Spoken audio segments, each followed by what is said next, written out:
Tiniyak ng AFP na hindi kakantong sa gera ang girian ng Pilipinas at China. Ang Amerika naman, lalong nanindigang mananatili ang presensya nito sa Indo-Pacific region. Nakatutok si Joseph Morong.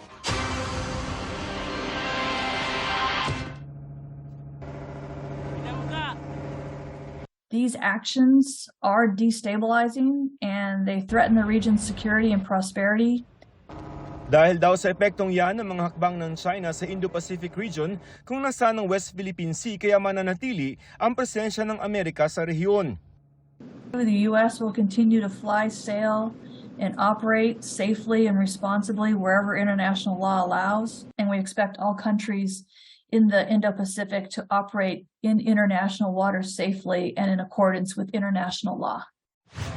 Kasabay nito, binanggit muli ng US Navy ang pakikipag-ugnayan ng Amerika sa Pilipinas tulad sa Pacific Partnership 2023 sa La Union.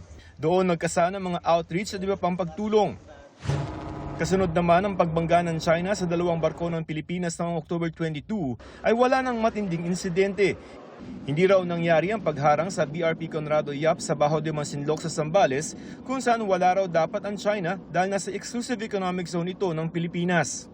The more na they hype this kind of incident, the more na nalalaman ng buong mundo kung ano yung mga harassment na ginagawa nila. Ang tila girian hindi naman daw hahantong sa giyera. Gusto nating ayusin ito sa mapayapang pamamaraan. Pero hindi naman po pwede na diktahan nila tayo. Para sa GMA Integrated News, Joseph Morong, nakatutok 24 oras. Mga kapuso, samahan nyo kaming tumutok 24 oras. Bisitahin at mag-subscribe sa GMA Integrated News sa YouTube. Sa mga kapuso abroad, bisitahin ang GMA Pinoy TV at www.gmanews.tv.